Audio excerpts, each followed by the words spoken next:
Hello, everyone, and thank you for being here.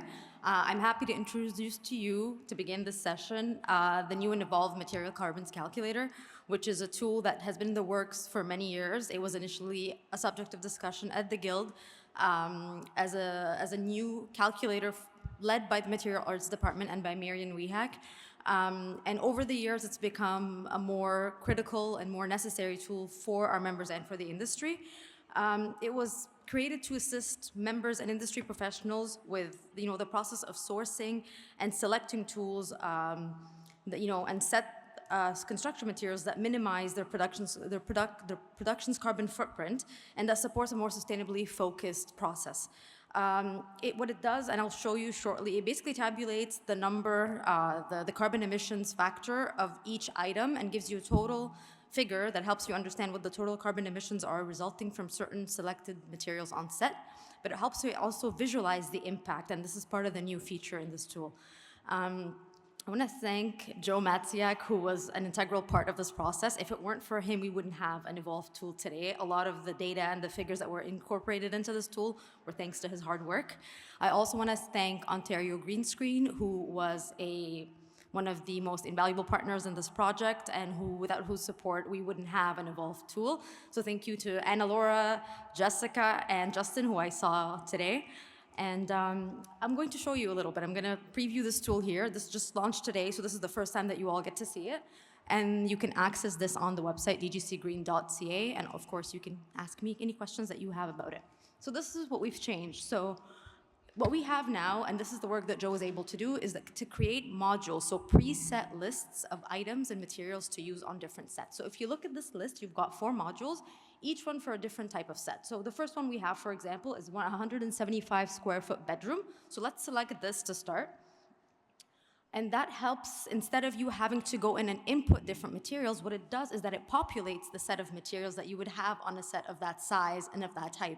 So what it does is it builds the entire materials list for you. And then what you could do, so the first thing that we've added, which is new, is the material cost. So approximately how much it would cost to build a set like this one, just the materials cost, and how many hours or days of labor you have. So it's called manpower days, woman power days, whatever you want, but days, the days you need for labor. So for a 175 square foot bedroom, you're looking at 28 days of labor.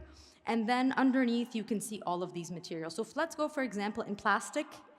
You can select it and see the different materials, and so you can change the different things and refine this list if you don't want to go by just like a general number and want to kind of be a little bit more precise. So you can go into there and change it. So you can change it into, glass. So you can add, whichever item you choose, it'll give you pounds or square footage or the units that apply to them, and then you can just adjust as you see fit, and it'll automatically update the carbon emissions, the pounds of CO2 at the very end. And so if you go all the way to the bottom of this, it's a pretty comprehensive list. You can also add new items, again, or change the ones that you have. And at the bottom, you can see your total emissions there. So we're looking at 4,461 pounds of CO2. And then the additional dimension to this tool is you can actually understand what that means. So now you don't only see it as a number, you understand the impact of those emissions. So you can tell, we based this on the model that was used by Natural Resources Canada. So you've got passenger vehicles, liters of gasoline, barrels of oil, and the amount that you'd need to power homes for 1 year. So all of these are obviously the figures that approximate what that means, but I think it's important to understand what the damage looks like as well, and not just to understand, because numbers only explain part of the story, but to understand the actual impact, you need it to be visual. So we added this as well. And then at the bottom here, we could stay on this tool, but these are things that you can also play around with and get back to me, but you can export a PDF, you can download an Excel. So if you want to, for example, build a case as a PM, for example, and be able to present that, you can download a PDF of this report and submit it. You can also look at a list of all the vendors that are available, all the green vendors that we have. These are all, the list of vendors is in evolution. It's something that we're constantly updating. So as we become more familiar or connect with more vendors, then we would add them on this list. But this is also to give you an additional resource as a user to understand what exists in the market and what you can use for your projects and for your sets. And so please give it a try.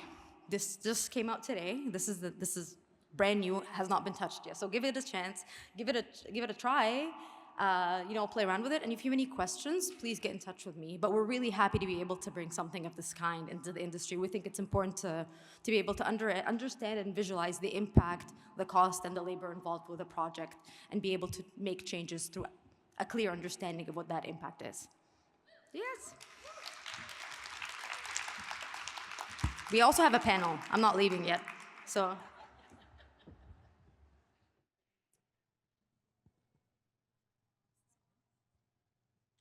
Hi, yes, okay. Joe, I think it's important to start this with you.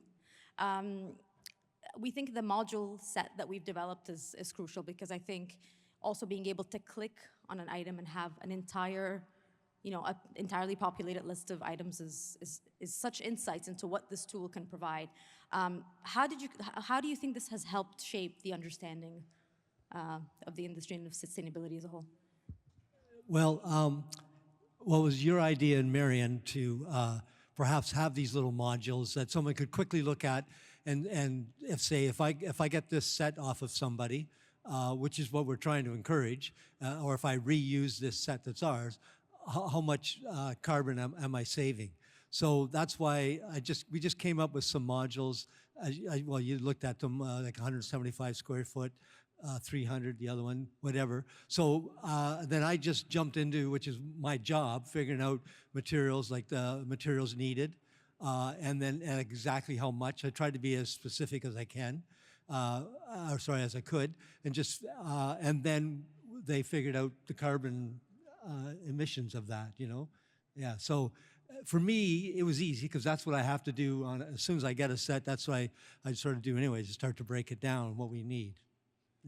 Yeah, and it was Circular Partners of Viking Recycling. Lily Lee's actually here. Lily Lay's here, and she was very helpful. She's the one who was able to build all of the data for us that we were then able to use into the tool. Marion, I have a question for you. So, how do we use a tool like this, or how can someone use a tool like this one and better integrate it into the set design process? I think that this is a really compelling tool at early stages, because something that's often talked about in terms of being more circular, more sustainable in production design and on production is to plan early, plan your exit at the start. And I think this tool really helps facilitate that in a big way, because as a normal practice, those of you who are PMs or designers or construction people will already know that one of the first things you do, you read the script, and let's say you have to build a small bedroom, I'll just use that as an example, then you have to sort of, okay, that's going to cost about this much money. And that's where Joe, as an experienced construction coordinator, would just say, well, how big do you want that set? 175 square feet? Said, yeah, that sounds good. So he would have a figure that he could offer forth to the PM and to myself as I'm building that initial budget. So that's, you okay, Joe, your phone's ringing there.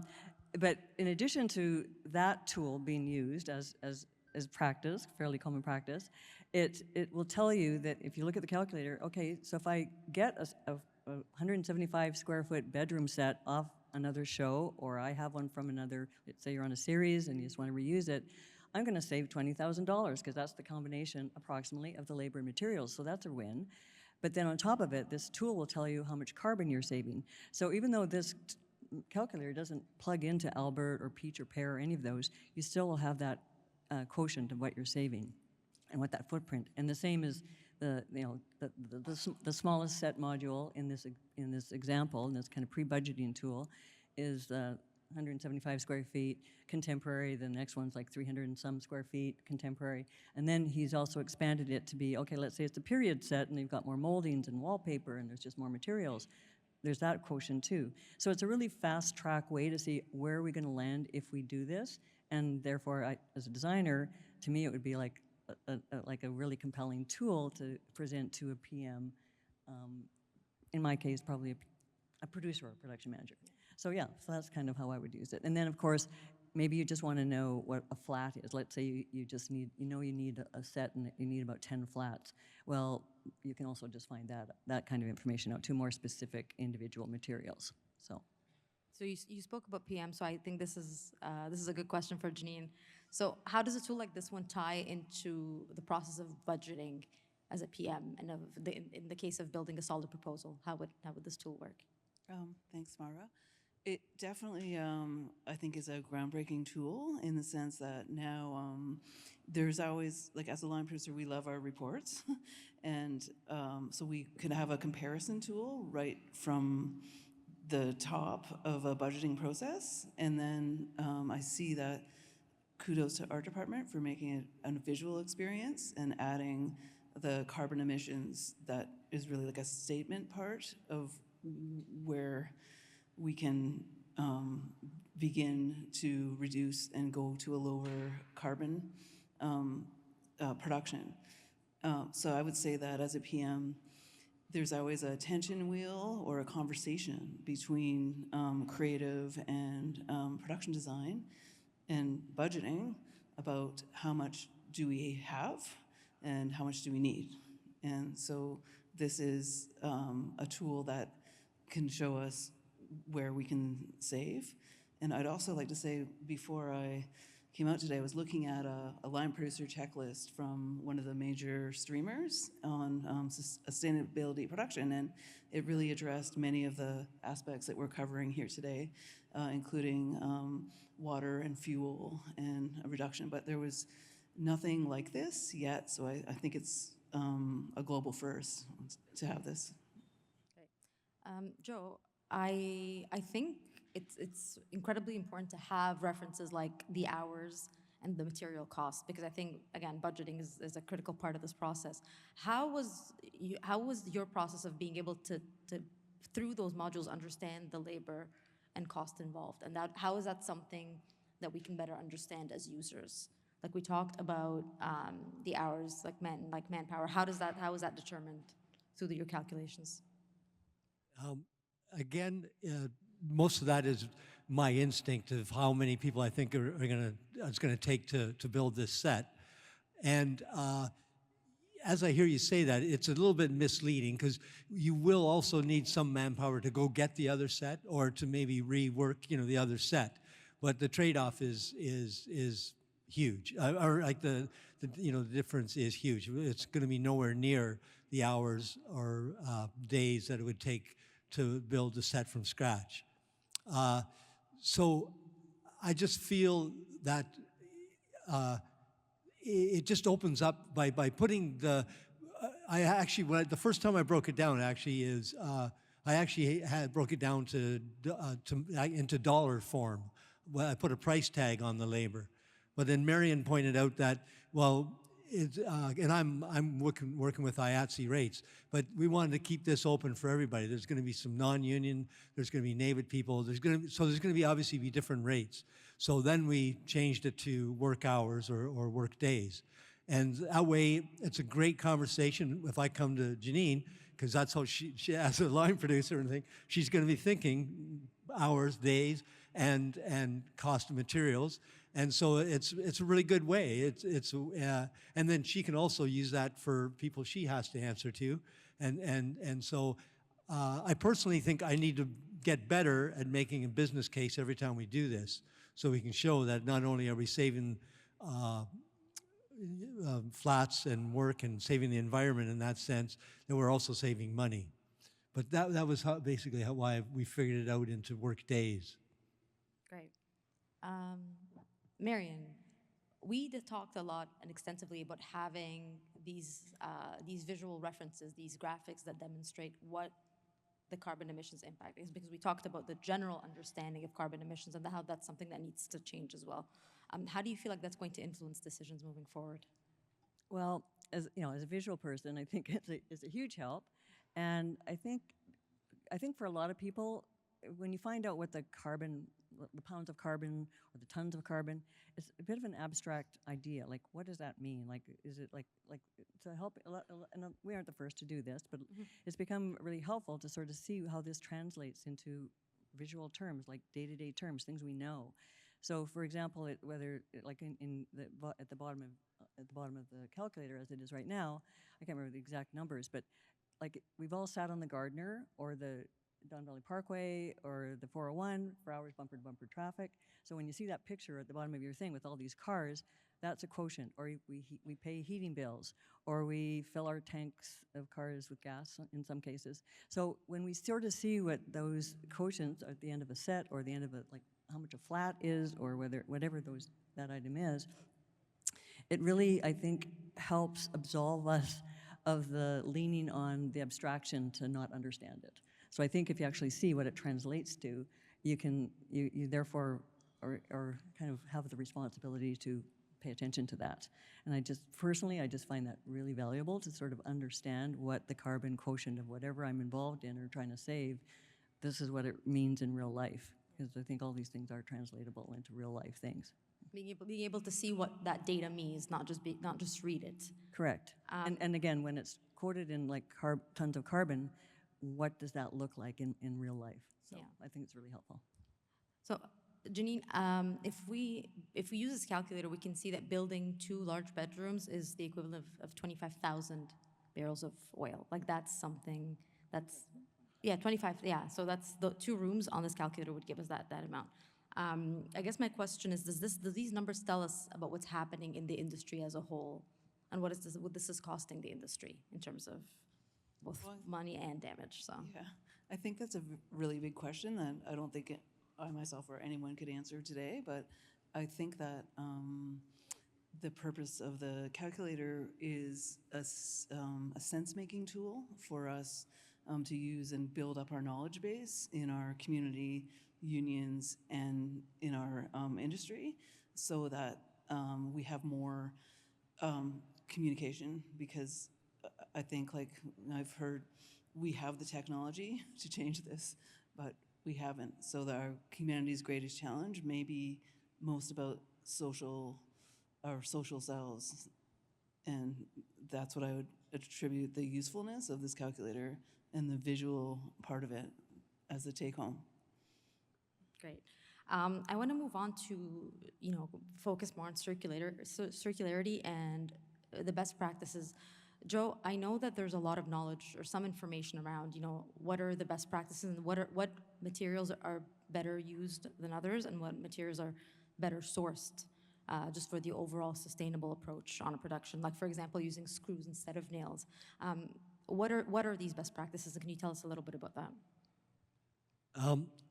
Well, in terms of choosing materials, there are different categories of materials out there, and there, as we all know, probably everybody here is FSC, and there's I can't remember the California one. There's products but often because we're the small player in the construction industry, like if you've got a housing subdivision going up and they want to get their quotas in, all the FSC plywood goes to them, because they're the big players, and it goes to them. So we often don't get that, or we get it sporadically in terms of trying to source in the beginning. So the best thing we can do is try to build something, whether it be a flat or anything, with the purpose in mind that that's going to be passed on. So we try and build, instead of trying to always think as we have in the past, as that's a one-off and it's going to end up in the bin. The smartest thing that we can do is to try and put our brains together for that piece or those flats to be reused again. And that may mean not using glue at times, so the skin can pop off. It may be at times using screws instead of nails so they can be unfastened and used again. It may mean even buying a cheap material to put between your floor and the tile going on, so that rips off, the tiles can be reused on their own, and then the floor can be reused on their own.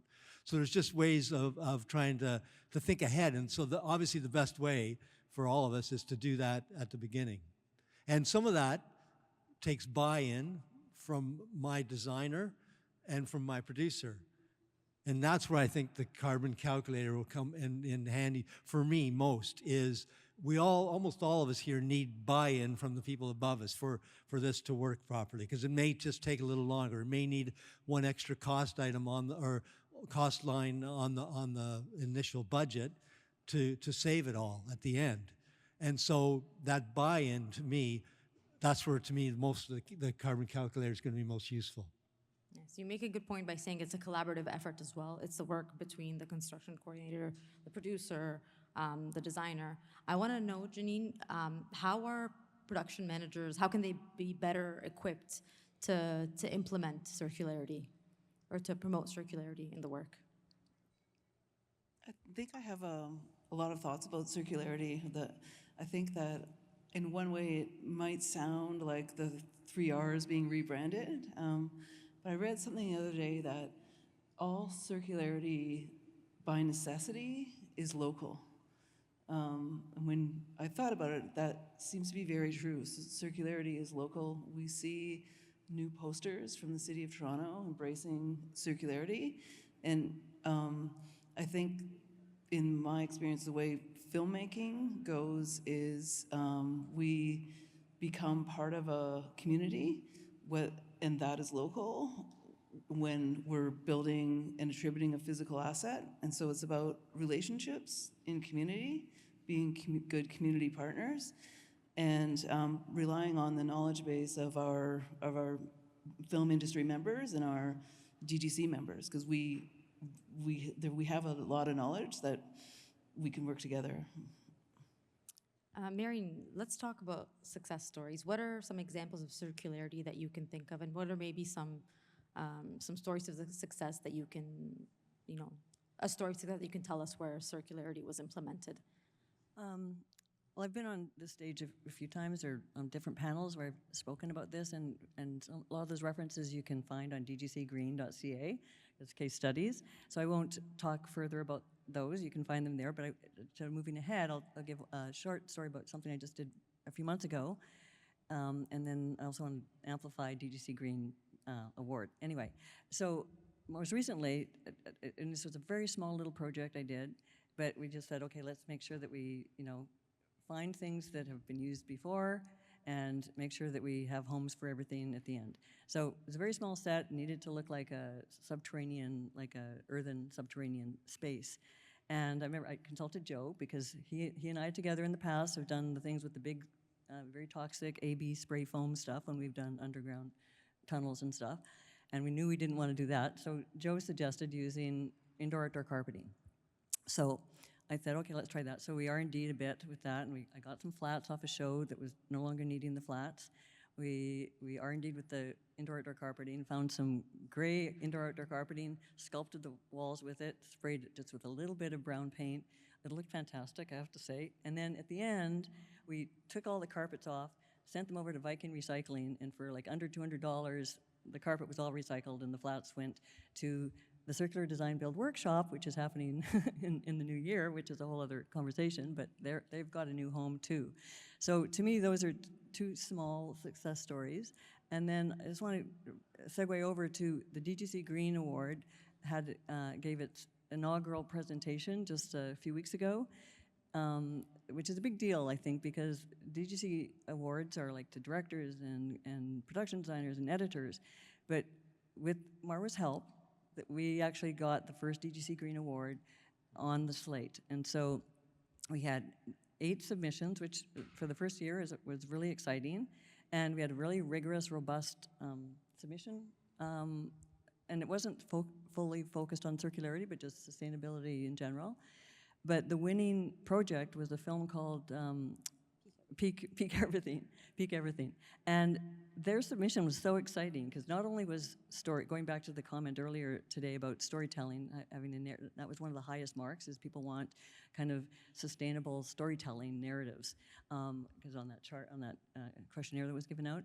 So not only is the Peak Everything story very much kind of tapping into that climate consciousness and concern, but in their submission, at every step, in the prep, during the shooting, and the wrap, they were so sustainable and circular, and they were so innovative. It was really, really exciting.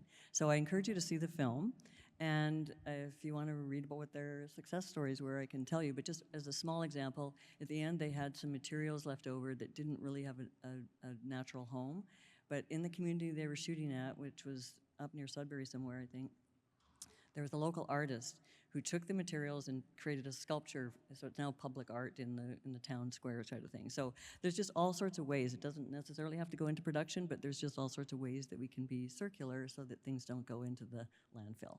So those are kind of like jabby sort of examples, but if you want to see more thorough ones, check out dgcgreen.ca and look at their case studies, because there's some examples there. Thank you. We're going to open up the floor for questions now. Do we have a mic that's going around, or do I need to give this one? I don't think so, right? Do we have a mic? I think we have a mic. So if anyone has any questions, hi, Astra. I think there's a mic coming to you. Do we have an extra?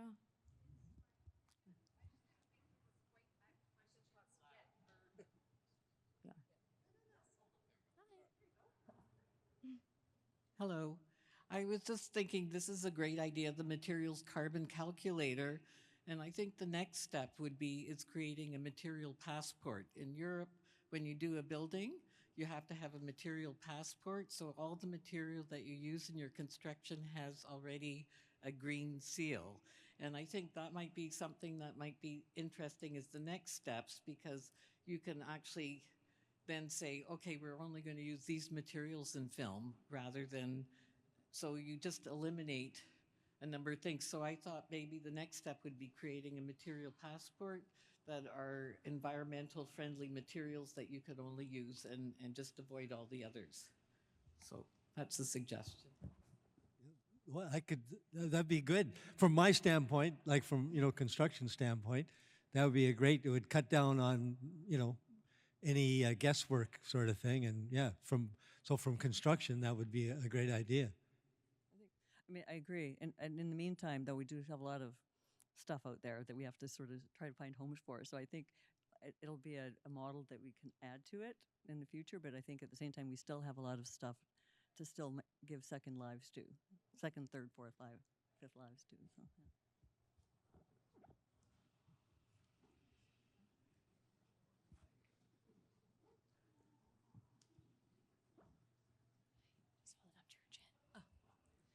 Not so much a question, but my brain just kind of on that passport thing. Wouldn't it be kind of fun on the backside of the flats?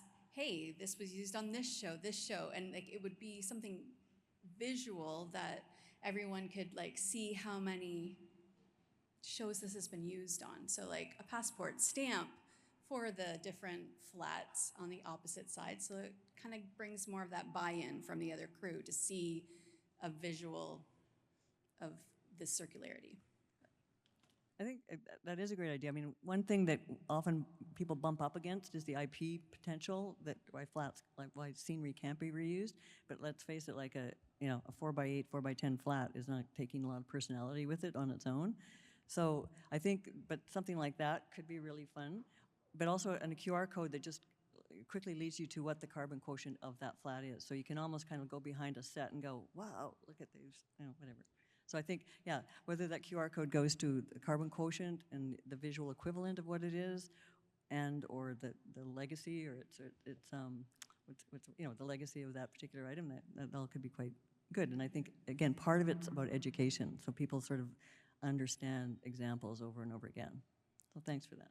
Yeah, and just to add, I was at a little question and answer thing at the DGC, the local, at their place there on Hewart, and there was somebody from the accounting department that's used to following inventory for the studios, and she said that wouldn't be that difficult to do. And I'd forgotten about that, but she said to come up with a QR code that could follow that flat or that item, she said would not be that difficult to do. Any other questions? Oh, I see.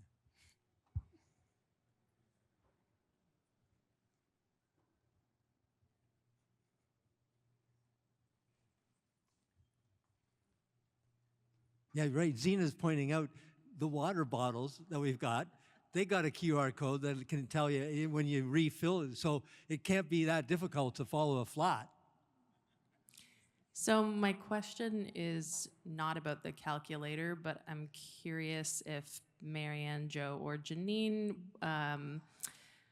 wanted to share your experiences in your positions in terms of being on projects and being that green advocate, and what pushback or support you've gotten in your specific roles on projects. Well, yeah, we'll both. We were just talking about that. It's a leadership challenge, but I believe the lower carbon production mandate is part of inclusivity, and so it's a matter of engaging all parts of the project. And I was telling Joe that I now know what a windbag is made of, and also Viking recycling, because I volunteered to bring a piece of vinyl that was damaged, we couldn't find another home for, over to Viking recycling, but I didn't have to do it. Art department actually dropped it off on their way home. So I find it's about buy-in. So from my standpoint, I have many masters on a set in a way. I answer to the production designer.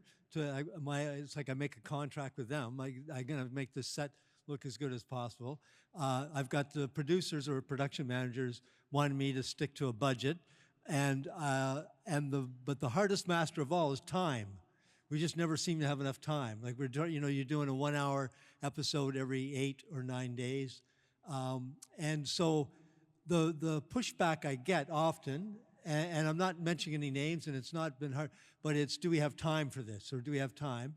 And then the other one is space. If I'm gonna be reusing sets, I need a little space, I'd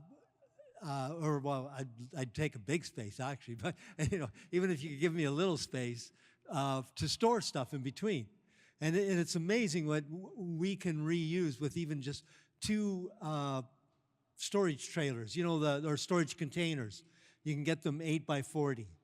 And it's amazing just how much I can start to reuse and save just by having those somewhere on site. But so in general, I don't get pushback in the sense of, no, this is ridiculous, we're not doing this.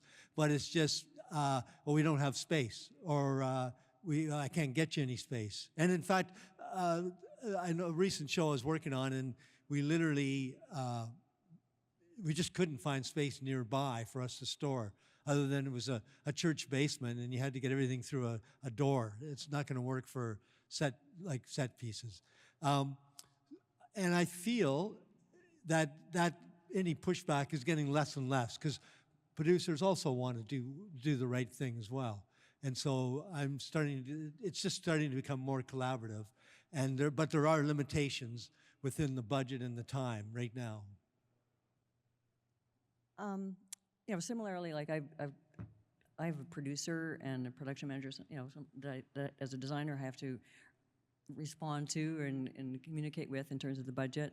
But an example, it happened a few years ago, but it was a project I knew I was going to have to build a bunch of sets in the studio, and I was very determined to do it as circularly as possible. And so we found some flats and some materials from a warehouse in town where things have been stockpiled. But the good thing was my construction, this is in Winnipeg, but the construction coordinator I had there was super keen, as were all the people in the art department. So we kind of had a meeting just amongst us. There was no sustainability coordinator on the show. The producers, in fact, the American producers weren't particularly keen on this, but when I said this is what we wanted to do, is to approach the build as sustainably as possible, it was just like, as long as it doesn't cost more money. It was just this kind of flat, that was the answer. So we were under that kind of obligation. And, it didn't, everyone was on board, like the art department, the set designers, the set decks, the construction team. And so we built very modularly. We reused sets within our needs. And then and we also made it known what we were building, so that we shared that with the community. Right at this, as soon as things were built, we started taking pictures of the sets and sharing that online and just within the community, so people knew what was going to become available in a month and a half's time. And yeah, so we actually, almost all the doors, windows, flats, flooring, went to another production afterwards. So basically, just going back to the question, it's like, as long as we didn't spend more money, we were allowed, on that particular occasion, we were allowed to kind of just do what we felt we needed to do, and the proof was in the cost reports and things like that. And we also sort of made a little bit of money back because, you know, there was a little bit of money exchanged or in kind for rentals and stuff like that. So there's a bit of a barter system in that way. So yeah, so, you know, that turned out well, and we weren't over budget. And the metrics weren't an exact science. We weren't using pear-peach or any of the calculators, but the construction coordinator was very experienced, and he just said, okay, for a sets of this size and this big a studio, yeah, typically I would have had, I can't remember what the number is, like 8 or 9 bins going to the dump afterwards, and we only had 2. There was some kind of record like that, and that's a case study that's on the DGC Green that I referred to before. So anyway, part of it is just believing you can make a change yourself and pitching the idea to the people that you have to answer to. So part of it, that's the end. I think we've got time for maybe a couple more questions. Right?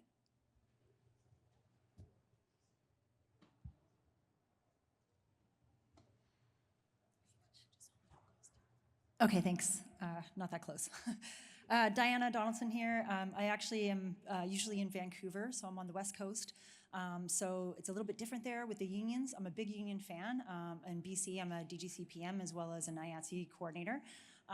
And so my questions for you, I was wondering, I know in BC we have a couple local avenues, like for the IATSE, they have the Grapevine, which they often offer materials or kind of trying to, you know, recirculate items that could be used by other productions. And then my other question to you guys, and maybe it's for you, Marion, who's on the National Caucus, and again, production design is in a different category out in BC, right? But here in for the DGC or for IATSE, when we're talking about the sustainability position as either a coordinator, a manager, or a practitioner, is there something in the conversation about unionizing that position from the DGC, and where's that at? Thanks. You mean here in Ontario? And DGC in general, I guess. I think there's been conversations, but it's a jurisdictional thing, and at least in Ontario, and I'm not speaking officially here, and just saying like that it won't be DGC here, that category, but there is one of the I believe it's IATSE 411 I think is going to take on that role so there will be a role in that but yeah, not DGC, and as far as I know in any conversations, it isn't going to be a DGC category anywhere, from my understanding. Okay. Sorry. It's not in Manitoba ratification. Oh, did it? In DGC? Can you just, sorry, yeah. I'm curious about that. Sorry, Cindy Burke is from Manitoba. So we've just started ratification for our most recent contract, and they've put the wording in for sustainability coordinator into DGC Manitoba. Right, and I think part of the rationale, it won't be connected to the art department per se though, because Manitoba is not DGC jurisdiction for art department either, but I think part of the thinking is organized, like unions that represent coordinators are best suited to take on the coordinator role, be it production coordination or sustainability coordination. So I think that's the logic that is prevailing. Yeah, it's trying to go under the coordinated categories because the position is actually more than what a PA would usually be expected to do in terms of data collection, reporting, and things like that, coordination, and working directly with studio and production. It's intensive. Thanks for that information. That's great.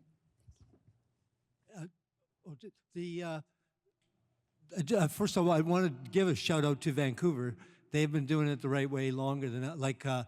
And they have some systems set up that they can drop flats off to a certain place.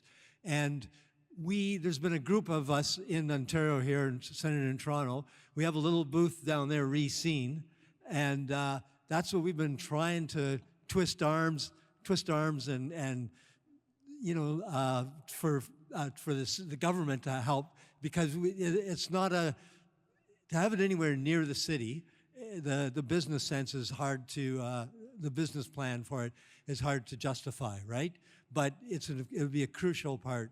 So I just wanted to give a shout out to Vancouver for that, right? And actually, while we're on the topic, a little shout out to sustainability coordinators, because they've been a big, I know two here, Rachel and Sam, but they're, they're crucial. And part of that other conversation with that question earlier about pushback, if there is any, you've got that ally in the sustainability coordinator. And again, I think the carbon calculator will help them as well, help us sell this to the people we need to change their minds. Thank you for that. James has a question. Hi, James Porteous again. I don't want to take up all the air in the room. This is my second time talking. Marianne, I loved what you said when about producers say, yeah, you can do whatever you want as long as it doesn't cost money. So I think that the right and left hand need to work together here in some ways, that we don't want to create a race to the bottom, because if producers start to see that, oh yeah, we can save money, they're going to keep scooping it and making it harder and harder and harder to adhere to the green policy and the sustainability. So hang on, just before you come back. So my suggestion is that the CMPA negotiate with the government and say, we will fill out the calculator and we will show you how much we're saving in landfill, how much we're saving in recyclables, how much we're saving in this area, and provide the producers with a tax credit and an impetus in order to be able to get them to really be on board with what's going on. That's my... You know, that I think we've been talking about that for years, like, yeah, some kind of incentive. But just to be clear, it wasn't, the producer didn't say it, as long as it doesn't cost money, it was like, as long as it doesn't cost more money. And so, so again, it wasn't, I feel it wasn't a race to the bottom in that case. It wasn't like I was going to come under budget, but I just was going to not go over budget. So anyway, but I think, yeah, the tax incentive, I think a lot of us have been talking about for a long time too, so. Yeah.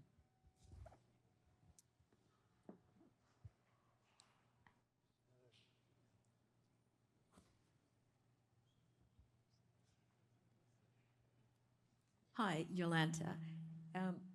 How are you quantifying this so that you can do a report and say, we have moved this much here and this much here, and this is basically this teeny weeny little bit that went into the landfill? Are you actually quantifying it somehow?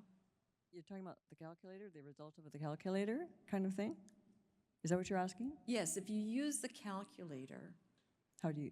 are you continuously accumulating the information so that you can say, in the end, we have saved this much from the landfill? Like, I'm not quite sure what I think the end product is. This, personally, like, a lot of it is an informational and guideline tool to direct you to best practices and best choices at the front end. That's how I regard it. Again, I mentioned it isn't currently linked with any of the, like, the calculators, the carbon calculators. But I was talking to someone, and not here, but someone, about that. And they said, but you could take that figure and plug that into Albert, Pear, Peach, one of the other calculators, like that amount. Like there is an entry point on those calculators for this kind of information. But for me, I look at this as a really fantastic informational guideline tool. So it kind of, again, helps you make wiser, better choices at the front end. But yes, ultimately, yes, ideally it will connect in some way to other calculators. So you opened up question B, which is all the wonderful work that you're currently doing. How are you taking that into account? Like when you're moving the flat from one to another and you're giving it to another production or you're reusing it, how are you keeping track of that so that we can say, yay, we got a win? I'm not a lot. Okay. And I have to admit, I'd get better at that. But one, I've already pointed it out. So I might as well mention it. But Rachel Oldfield, who was the sustainability coordinator on the last show I did, she would put out newsletters telling exactly what we diverted from the dumpster, what we diverted with food going to people, how we saved, like, no water bottles. Like, so she would put that into information everybody can understand, percentage of what we've increased or percentage. And so that makes it, that's great. It goes out to production wide and to the studio, and people can say, oh, that's good, but we need to get better over here. And so I need to get better at being able to quantify that just when I've passed stuff on. I know, I'm really beating this horse to death here. Okay, they've turned me off So here's my other question, is if you do the newsletter and it goes to your production, what about the rest of us? It's like, so we want to get those wins, like just So keep us I w- going and learn I from might that. add that it's a fluid tool, it's a fluid tool, but in terms of it being incorporated into Peach, Pear, or an Albert, I would say that if a material is not purchased, consumed, and landfilled, then it doesn't appear on a carbon emission report. So therefore, About the wins, it's a right? win. You're asking about the. I need to talk to Rachel. So maybe we can find a way to build this into the tool we have, because I think it'd be a great way to keep track of the work that we're doing and how we're reducing waste. So maybe that's a conversation for the. And certainly amplification of wins is definitely an objective. Like DGC Green, you know, we laid out what our kind of objectives were for like this year and next. Definitely amplification, and things like the DGC Green Award helps amplify those kinds of things. And I think, I'm just going to kind of snatch this opportunity to kind of go slyly sideways to say that ultimately a big win would be kind of like the thing that Joe was referring to, like a warehouse where we can actually, an establishment of the norm being you can go to a warehouse and rent the flats, you can rent the windows, you can rent the doors. So sure, there's always going to be those special bits that get added to make it unique for the story at hand, but somehow convincing that there's a legitimate system to be created with the reuse circularity at play. So to me, that would be one of the biggest wins. We're all still around. We also have a table over there if you'd like to come try the calculator or ask us any questions, so please feel free. We're still here. Thank you all so much for all your time and all your work, and thank you all for listening and being such conversational superheroes today. Thank you.